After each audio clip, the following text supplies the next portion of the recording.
live in a beautiful world. Yeah, we do, yeah, we do. We live in the beautiful. Hi, my name is Melissa Rebronja. I am a healing practitioner and host at healyourheart.love. And today's guest is Mark Ainley.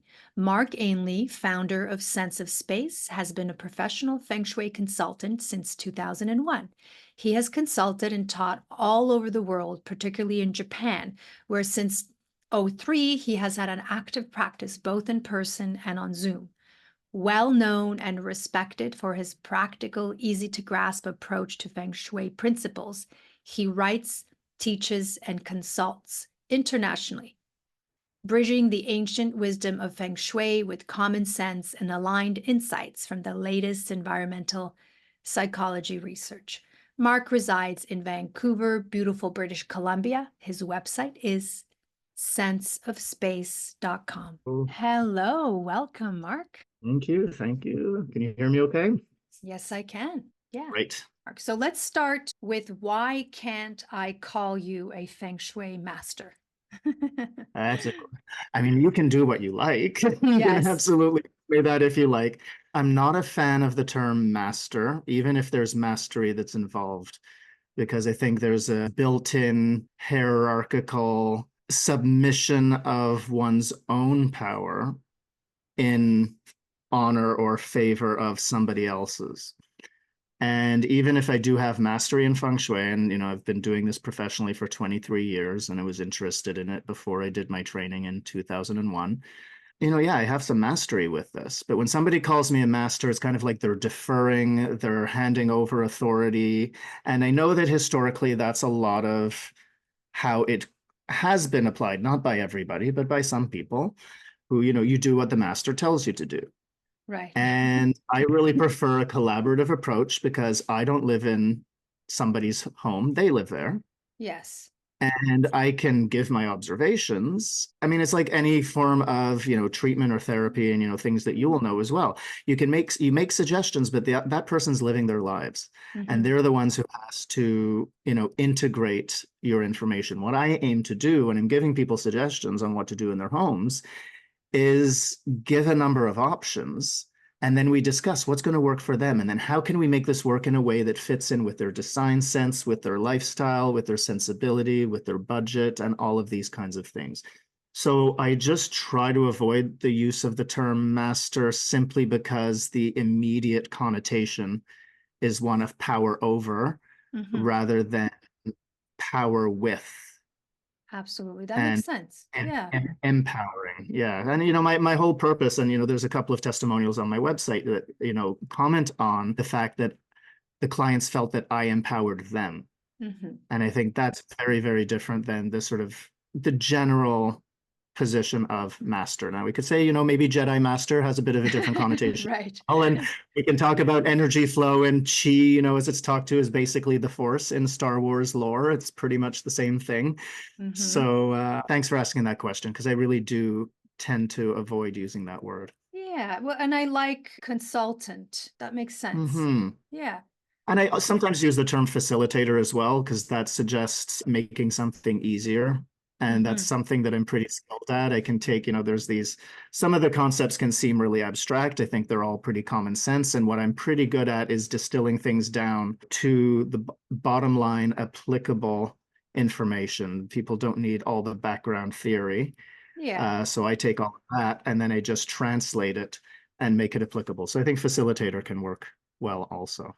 When I think of Feng Shui, I think of moving things around in your space so that it fits some sort of formula that exists. Yeah. And throughout my years, I maybe tried to apply Feng Shui. I know that it's like, oh, it's better flow and all this stuff. So for those people who are brand new, what is Feng Shui?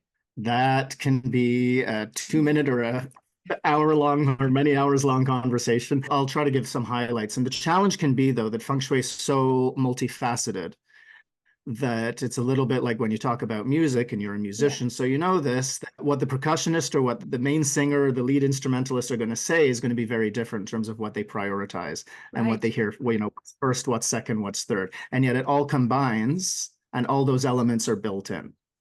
And with Feng Shui, what people often take a look at first is, there's this concept that if you use certain kinds of decor in the right position, it creates luck.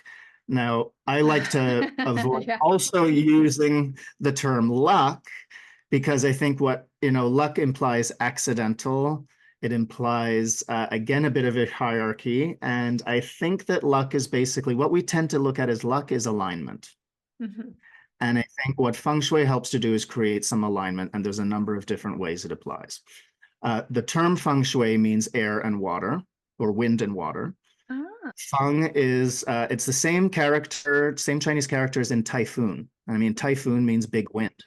Mm. Now, of course, you want air, and on a hot day, you want a breeze, but you don't want a typhoon. So you Right. want the quality of energy that's coming towards you to be harmonious. And same with water. You want to have enough water to drink. You want to make sure the water is pure and clear, and you need that to nourish yourself.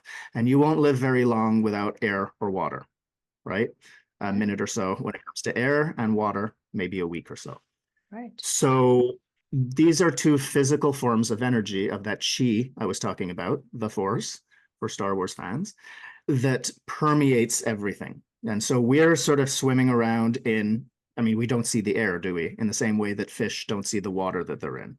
Mm-hmm. And so the feng shui analogy is since we're not seeing the qualities of energy that are necessarily around us that nourish us. And feng shui is a practice that uses several different layers, just like I said in music, you're going to have rhythm, you're going to have harmony, you're going to have the percussion, you're going to have these different frequencies. Feng shui uses a number of different applications so that the energy of the space that you're in, that you're swimming in, without realizing you're swimming in it, is actually going to be nourished. Yeah. So when it comes to compass directions, that's one of the historical applications I don't apply. I did initially, but our homes aren't built according to compass directions. Our city grids are not aligned with them. Our architecture is not. In ancient China, they would build homes aligned with compass directions, which is a very different thing. But the original feng shui that predates that is looking at the form of the land and where it is you locate yourself so that the relationship with the air and the winds, you have enough fresh air, but you don't have too strong winds. You have enough water, but it's not, rushing, and you're not going to get flooded. I mean, these are all circumstances people are dealing with nowadays, right? Where we've built cities and so on in places where these things are happening. So on the internal level, we just want to create an environment, long story short, or getting shorter as I head towards this conclusion. We want to create an environment in somebody's home where they're feeling nourished. And our bodies come from nature, but we're living completely cut off from nature in these square boxes. And so what we want to do is bring some of the ingredients from the natural world into the home in a way that's going to create a sense of, like when you go on holiday, you go somewhere, you go to a spa, you go to a resort, you go somewhere that's well appointed, and you go to a natural setting, and you feel like you can relax. Mm-hmm. And so it's all the same kinds of qualities that you want to bring into your home because, the outside world is a stressful place. It's unpredictable. And when you go home, you don't want things to be predictable to the state of being boring, but you want some stability. And with the stability, we still need a little bit of change and a little bit of flow so that it doesn't get stagnant, right? Water that's still for too Yeah. long gets stagnant. Energy that's still for too long gets stagnant. So your home shouldn't be, feng shui is not like I stick that art on that wall over there because it's good feng shui and it stays there for the next 37 years. That's actually stagnant. Mm-hmm. So we want to sort of have a living relationship with our home using principles from nature that helps create a sense of balance and integration. Beautiful. Thank you. And why is Feng Shui relevant today? I think it's super relevant in many levels. I think we're so influenced by what we see. And we see so much now more than ever because we've got our little pocket screens and devices that we're carrying around. And we're imprinted so strongly by everything that we experience. And that can be really unpredictable. It can be fun, when you're scrolling online and you're seeing things that and it's interesting and stimulating, but we're bringing in more information than we really need and then our nervous systems are really designed for. And with the stresses in the outside world that are unavoidable, some might be avoidable, but a lot are unavoidable. We need a place to be where we can recharge our batteries. We know what it's like when our phone runs out of juice. What happens when we run out of juice? And so when we're in an environment where we can recharge our batteries and where we don't get these micro stressful aggressions like, I can't find my keys, I can't find this, I can't open that kitchen drawer because there's a potato masher in there, and I have to, struggle to find these things. If that's happening at your home, your tolerance for the inevitable challenges of the outside world is going to be lessened. Mm-hmm. And so you're not going to be at your best. Whereas if you're sleeping well, if you're feeling rested, if there's a sense of flow in your home, you can carry that out into the world more easily. It doesn't mean that things aren't going to annoy you, but you have that much more tolerance that you might not perhaps cut off a driver because you got, annoyed, Yeah. right? If you slept better, you're going to respond to situations differently. And so as much as we might think, well, what does, what's happening at home, how does that impact your life outside? Actually, if you think about what I just named, that's actually pretty clear. When it comes to what we see and what I was naming about, looking at our phones, if you think that Super Bowl advertising, they're spending $7 million in airtime for 30 seconds. So access to your eyes is worth $260,000, I think it is, per second. Wow. For you to see something. And they spent more to produce the actual commercials. Yeah. So what's the cost of what you look at for weeks, months, and years in your home? Yeah. You're not just being programmed by what you see because it's on a screen, although there's plenty of that. What you choose to show yourself also Right. tells a story. And so your home is like a giant 3D subliminal advertisement for a certain mindset.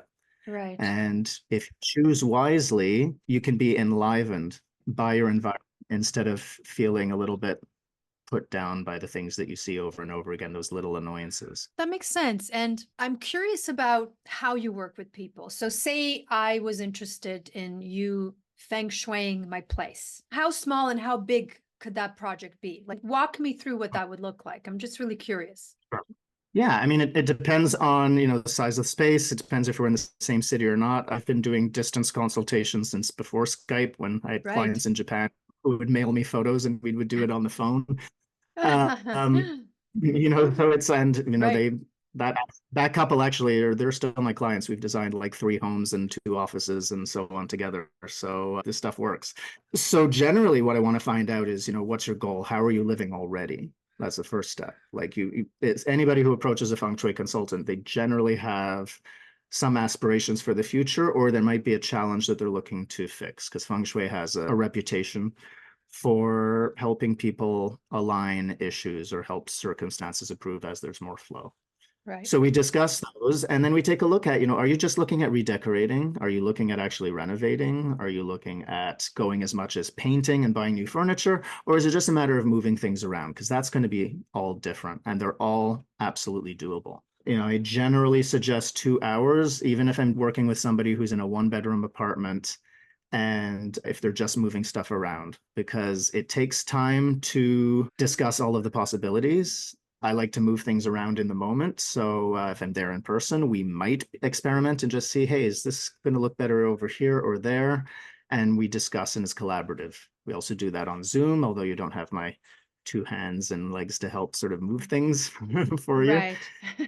And then, some follow-up is really important, because it's like waves in the ocean, right? Each wave crashes and then there's something, something new happens. It brings something else, and then you can do more. But there's only so much we can do in 2 hours. But I've had people who, a single session really helps bring Yeah. about some substantial shifts. And even sometimes people have, taken some of my online courses and made, just implemented 1 or 2 changes that I've taught, and that makes a change. And people can think, they can be a bit dismissive and think, well, how could that possibly work? But if you think scientifically that if you change 1 factor in a mathematical equation, the value of the whole equation is different. And we tend not to think that that's going to be the same thing daily. But again, if you're going to feel a little bit more at ease, if the door isn't squeaking each time you open it, and, you just realize, hey, things can actually be easier and calmer and smoother than I normally do.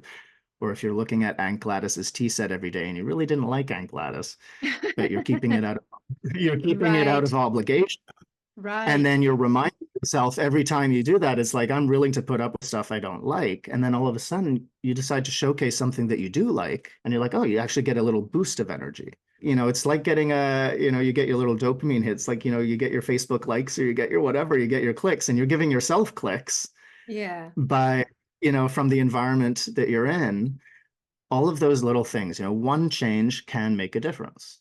Hmm. I So love that's kind of how I work, with what the changes that came in 2020. I've obviously moved a lot more to online, especially with teaching, but for consulting, most definitely. And again, I can't count how many clients I've worked with, but a lot who, even from these Zoom consultations, they make some really profound changes. Hmm. Yeah, I believe that. And how do you work with, or do you work with hoarders? Ah, Like, um, yeah, say you walk into a house and it's just like cluttered. I've had a few situations like that, and I was Uh, actually really touched that they reached out, because it's difficult to have somebody come into your home when quite often there can be a lot of emotion and a lot of shame around that kind of yeah. thing. Yeah. And generally, a professional declutterer, like a professional clutter consultant, can really help with that Hmm. when it comes to the mechanical side. And I think they're also pretty well trained a lot of the time in helping people assess. Huh. And it really depends on the level, because sometimes you really need to just get rid of a base level of physical stuff. But the important thing that I think a lot of folks miss is that stuff is there for a reason. And it's become an emotional support. And if Hmm. you just take away somebody's emotional support mechanically at a rapid pace, what have you given them to provide that support in another way so that they're safe enough to do that? It's a Oh, little bit like too fast of a detox if you're addicted to a substance, whether it's sugar, alcohol, or whatever. right. Your system is going to there's a lot of recalibrating that's required. So I work fairly cautiously with folks. I don't force anything because, again, it's their choice, but we talk through, and I'm pretty good at giving an analysis of, if it's this kind of object that you're keeping and this is where you're keeping it, this is possibly the subtext of, what you're holding on to. And when they get the inner message, they can shift that relationship with the items, and then things might change. But it really is always their choice. I remember a couple of memorable stories in Japan. There was a lady who brought me in who lived on her own. The entire living room area the whole thing was an obstacle course. There were like Mm. boxes in the hallway that were stopping, so she herself would have to like navigate around these boxes, and like rotting vegetables, like right in the kitchen there in this box. But the entire floor was covered in the living room, her living area. And it was like, she's got no direct contact with the floor. There's a lot of things that's just, there's no direct contact. Mhm. And so I had to very gently, bring up, okay, what do you want to do? What step do you want to take? And I had to give her some power, because again, to empower her to make those changes. And in 90 minutes, we threw out 19 giant garbage bags worth of Wow. stuff, and it was still not done. And this is a small 1 bedroom.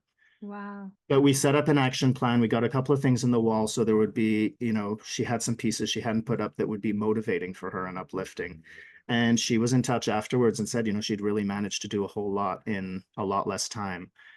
But step by step is so important. And you have to change your mindset. And that's a lot of what I do, is really, again, helping people to understand the patterns of what they're holding on to. And, it's never just about the physical items. People talk about clutter as if it's the items. It's not the items, it's the arrangement. Huh. Like if you say, I have a lot of clutter in my books, it's more correct to say my books are cluttered, or my books are in a cluttered arrangement. So the books are not clutter. How they're being kept is clutter. They're not in the right place. They're not being used. They don't fit. And so in that sense, they don't belong. And so either you find a way to integrate them, so you have cabinets that hold them, or you have some Mm. attractive stacks, and you have, a bouquet of flowers next to a stack of books, and it's there on the table and it's inviting you to read, and there's some life around it. But if they're just piled up randomly, there's all this information there that you're not integrating into your life. That's the bottom line. Huh. Where's the knowledge? Where's the information that you're apparently interested in, but you can't find a way to make it fit? You can't find a way to make it work. Right. So it's really the arrangement that's the key. So I think it's all about relationship. It's a lot of focus on minimalism these days. There's a lot of minimalists are brilliant. I love them. I subscribe to them on Patreon, in fact. Marie Kondo is also brilliant. My sense of aesthetic is different. But what they all have in common is with minimalism, it's about conscious relationship. If you have Yes. fewer things, it's easier to have a clear relationship. I don't think you need to be minimalist to have a clear relationship. I think Feng Shui works on that clear relationship in different ways. And that's my preference. It's not about the volume, it's about the relationship. Beautiful. I didn't realize that there's also professional declutterers. So would that be like somebody could first work with a professional declutterer and then work with you?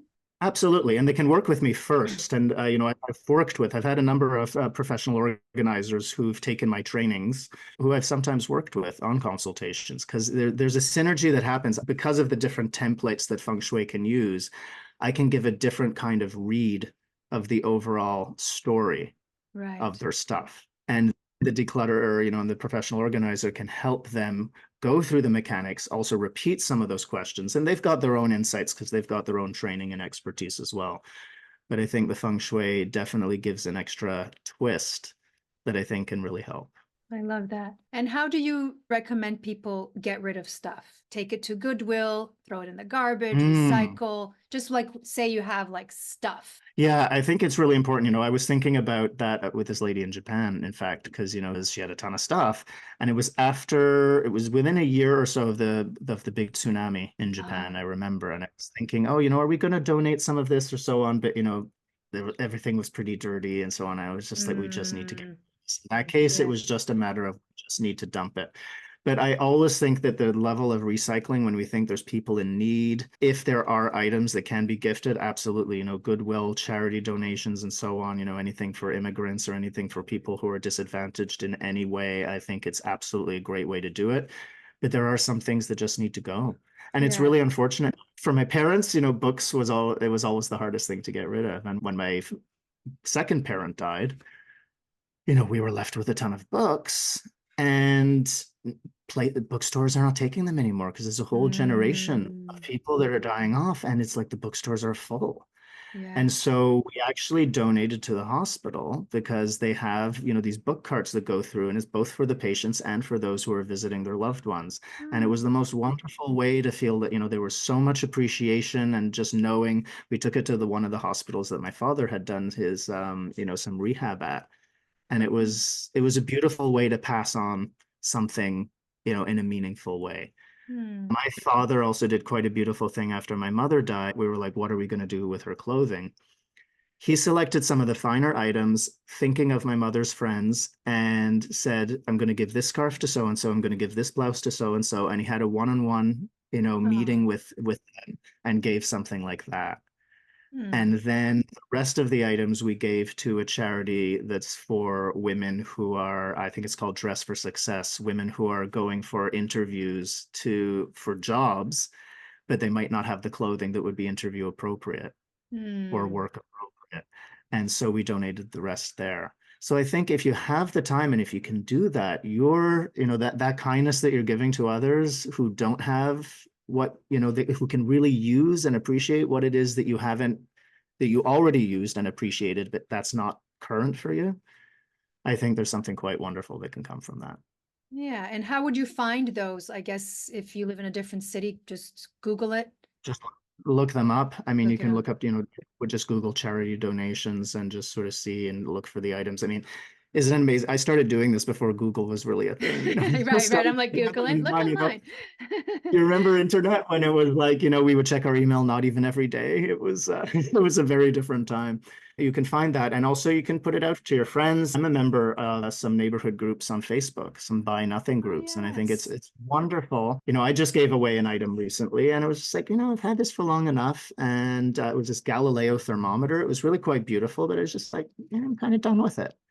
And there was a fellow who's like, oh my gosh, I've always had one and mine broke. And it was just like, it was so, his face was so beaming. That gives you that energetic boost that the item may be used to and no longer does. And now it will for them. So I like to take the effort, if possible, to do something like that. Beautiful. What a great reminder. What do you say to Yeah. people who are skeptical about Feng Shui? Yeah, I think that everybody has every right to be skeptical about Feng Shui. First of all, I understand your skepticism because it goes against our way of thinking. It's a foreign term that we don't really understand. So it's naturally got there's a barrier immediately to getting it. And even if you translate it as, wind and water, well, so what? What does that mean? Right. But what I try to highlight is how, we spend more money to go to a nicer hotel or to a nicer resort or a nicer restaurant. Why is it that we do that? What are we spending the money on? We also spend more money, and when we want to relax, go to some natural environments that are somehow innately calming. So this is something that we value. So what I try to do with Feng Shui is we want to bring some of those ingredients in the same way that you want nourishing ingredients when you eat your food. You want it to be nourishing and you want it to be tasty, right? It's not just the greens, but you want some nice little spice and some flavoring and so on. All right, and not just a smoothie, but we might want something we can sink our teeth into. And so this is what I like to do in somebody's home environment. And if you think that you're going to be spending 1/4 to 1/3 of your time in bed, that space is obviously going to be pretty important to make sure you sleep well and are rested. And then the rest of your waking hours, I mentioned that analogy of the TV commercials. And you think about print advertisement. Again, all of these profit-driven companies are spending that much money to have access to your eyes. And it's technically it's access to your brain through your eyes. Yeah. And then through your ears with the sounds and everything that are blended there. I've convinced especially many a skeptical husband with that TV commercial analogy, because it was quite often the wives who, would book me and the husband would go along grudgingly. And then, 2 minutes later, he'd come running over and say, "Can you look at my office when you're done with this room?" And, right, they would really be interested. But, I understand people's skepticism. I do also point out that environmental psychology is a scientific discipline that has science-backed data about the impact of the built environment on human beings and how human beings function well indoors in a constructed space. And a whole lot of these principles, every time I read about them, I find, oh yeah, in Feng Shui we do it this way, and in Feng Shui we do that way, that there's so many of these principles that are scientifically validated that have historical roots in Feng Shui. But I completely understand, I think one of the big concerns folks have is that because it's a Chinese practice, you're going to have to use Chinese decorations. That's not my approach. It's why I term what I do contemporary Feng Shui, that it's, how do we apply timeless principles regardless of geographic location, but connected to the location and the time? How do we do this in your way? So, a Chinese symbol might work for folks who have a connection to Chinese culture. Right. It's not absolutely necessary to do that in your home. Even in Asia, I've consulted in Japan a whole lot. They can use Japanese stuff, they can use Chinese stuff, they can use Western stuff. I mean, I have no investment in it. Right. It's what it is that resonates for them that's important. Makes sense. Do you have something actionable people can do to get a taste of Feng Shui? So I named just before that, it's about conscious relationship. And I think we tend to have a pretty transactional relationship with our homes, right? Quite often we don't really consciously engage with a lot of it. It's just I walk through the hallway to this room to get something and then I walk back. And so we're not necessarily engaging with all of the spaces. And we tend to be in motion a lot of the time. So what I usually do is suggest that folks go over to a cabinet or to a corner or to a shelf or something and stand there for 60 seconds. I mean, when's the last time you stood somewhere in your home for 60 seconds without doing anything? I mean, it doesn't happen much, right? Usually if we're at the bookcase, we're looking for a book and we take something. We're doing something. We're doing something. And we're in the kitchen, we're opening the drawer, trying to get it open because of that stupid potato masher. And we're doing that in order to do something else. So we're not really standing there and observing. And when you do that, you can just say, hey, the stack of books looks a little bit chaotic. Maybe I could just reorder these, or, they're coming a little bit off the shelf. Maybe I can just push them back. And you're going to start seeing things in the same way that, if you're busy talking, you're not hearing what's in the environment. And when you're still, like I was just there, you start hearing what's there. And I think then you can start tuning into your own instincts about what you could do. It doesn't mean what you're going to do is Feng Shui aligned. There are lots of principles. But what it starts to give you a taste of is the fact that we have a certain magnetism towards order and alignment that's built in.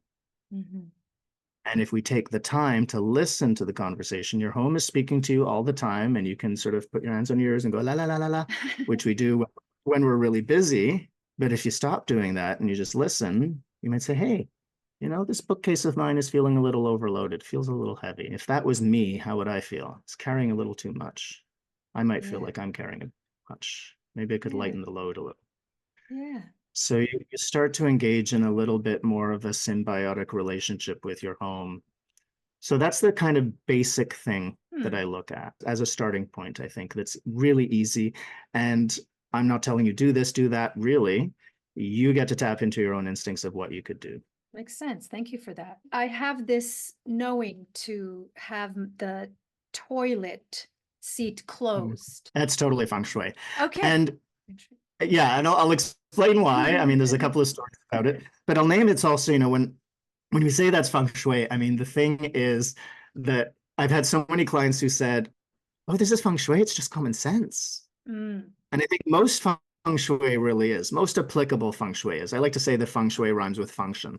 Yes. And that it's, that something that's really functional works well. Now, we know in terms of hygiene, if you flush a toilet when the lid is up, there's a whole lot of bacteria that's shooting up into the air, regardless of what was in the. So there's that. There's also the fact that when the toilet is open, your eye just goes down there. So your attention goes down. You're naturally going to be drawn to it. There's two reasons why. I mean, it's built in order to contain things, and it's built for things to go down and out. And generally, whatever you put in a toilet is not generally what you want to focus on. I mean, you generally, it's like, that's behind me and bye-bye, be gone.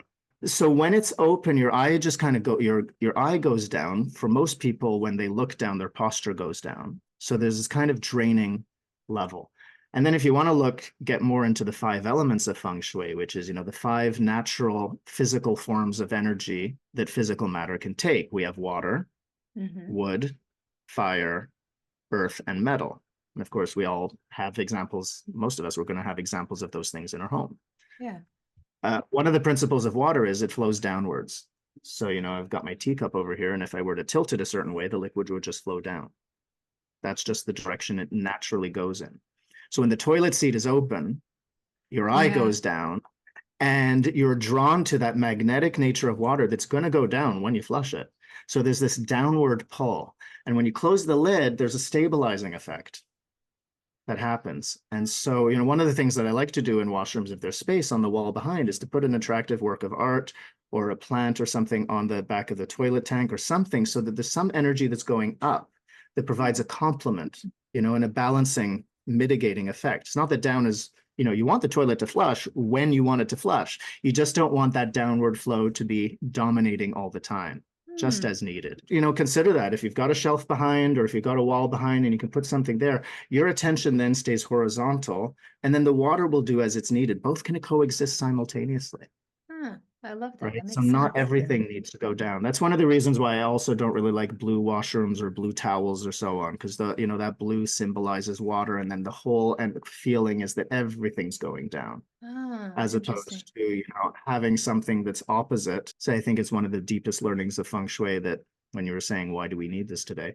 Opposites are complementary. They can be complementary. And we tend to see opposition as a problem now, as opposed to a means to learn and to balance and to integrate differently. And so, you see a warm colored bathroom, so you might have a white toilet, but you have like a really a nice red or orange or a yellow or a kind of a warmish color on the walls. There's an interesting feeling to those spaces. And it's because the coolness of the water is mitigated by the warmer color. And you get to have both harmoniously coexisting. And wouldn't it be nice if people would do that? That we have, people I believe differently about this, and we can actually coexist peacefully, which it does in nature. That makes sense. Is it hard for you to be places and not be feng shuiing? Yeah, it's pretty funny. I'll be sometimes I'm in a coffee shop. I was like, oh, can we just move this table over here? Can we do? I mean, I certainly choose my seat. I aim to choose my seat well at times. Yeah. When I go over to a friend's house, I mean, of course, it's inevitable that I'm going to see in the same way that, if you as a musician, you're going to hear some music, you're going to recognize what's going on musically to some level, but then you just focus on where you are and what you're doing. And, that becomes a bit more background. The impulse is definitely there at times. But I observe. I enjoy sort of walking into places where sometimes there is a misalignment, and I just get to observe. Are there any consequences I can see? I Huh. remember once on Robson Street in Vancouver, there was a famous brand store that had somehow set up a display table opposite the door, and they set it up so the corner was pointing to the door. And Mm. they didn't always have it set up like this, but this time they did. And that's kind of, wrong shui, to use a bit of a jokey thing. Those sharp corners, it's like a finger that's pointing at you, Right. right? And so nobody wants to approach that. In nature, straight lines are generally antagonistic, Mm. right? It's a cactus or a porcupine quill or sharp edge of a rock. It can be, our nervous system interprets that as a weapon. And I stood outside just to observe, and I saw like 9 out of 10 people would go to the door, stand there, and not even walk in. And it was like that is in alignment with what feng shui principles would tell you, not to have. You don't want a corner pointed at something like that where you're going to enter. So I sometimes just observe, and of course, it's not my role. If I haven't been hired, I'm not necessarily going to go up to everybody and say, "Hey, you should do this." And certainly not as a guest in someone's home. I'm never going to point anything out. If somebody wants to ask me, they're welcome to. But we're not going to launch into a full consultation if I'm there for dinner. But it really depends. But yeah, it's interesting seeing, some places that we go to, the places you tend to enjoy, really relaxing, probably have a lot of well integrated feng shui principles. Mm. And the places where you feel a little less at ease, there might be some things that are out of alignment. Makes sense. Yeah. How can people find you and work with you? Well, my website is senseofspace.com. I'm also on Instagram. I'm posting a little less on Instagram with, the busyness of our society and sort of the magnetism of social media and algorithms and all of that. I am starting to produce, sort of as we're speaking, in fact, more video content and audio content. There's links to everything that I do, including my online courses as well at senseofspace.com. So, there's a lot of information that's there, and there's certainly years worth of posts on my Facebook and Instagram pages, so folks can read through. And if anybody's curious, of course, write to me, but read through and just sort of maybe start applying and looking at what resonates for you. And if there's some resonance there, feel free to reach out. Beautiful. And you work internationally, doesn't matter where people are. Absolutely. There's a lot that's possible. We're so fortunate in a way that we're living in this technological age where the technology can bridge us so seamlessly. And my eyes have gotten pretty attuned. That's kind of the mastery that I'm fortunate, to have over 20 plus years is if somebody moves the camera a little too fast and skips over a corner where I think there's something going on, I'm actually I can say, let's move the camera back there and take another look. So I leave pretty much no stones unturned when it comes to even doing that kind of distance work. Makes sense. Well, thank you, Mark. Thank you, Melissa.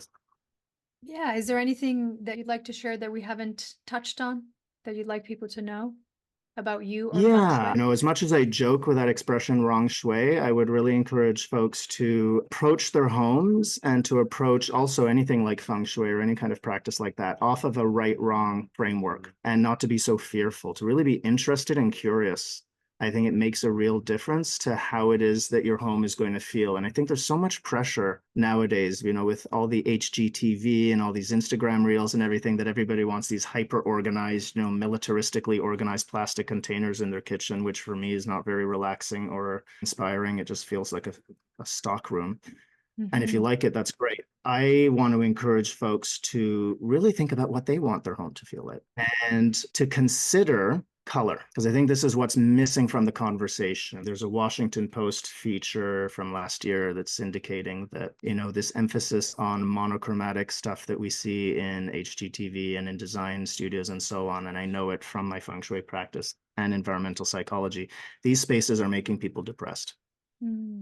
Monochromatic environments in nature means you're either in a wintry landscape where there's no fresh vegetation, or you're in a desert landscape where there's no water and fresh vegetation. And you Yeah. see an abundance of color, and it doesn't mean you're going Rubik's Cube, but when you have a bunch of fresh colors there, which we all loved as kids, right? Our Crayola boxes were not filled with grays and whites and beiges. There was a lot more color. When you see that, the nervous system reads this as there's water and there's fruit and vegetables around. And so I would consider at the very least, what color really makes your heart sing? And can you show that a bit more? And can you also embrace its opposite? If you like your blues, but what about a splash of red or a splash of yellow? something like that, just to provide a bit of balance. So that's kind of what I'd really like people to consider. Consider your preferences and consider a touch of something different and new that can give you a little bit of a boost. Beautiful. I love that. Thank you, Mark. This has been very inspiring.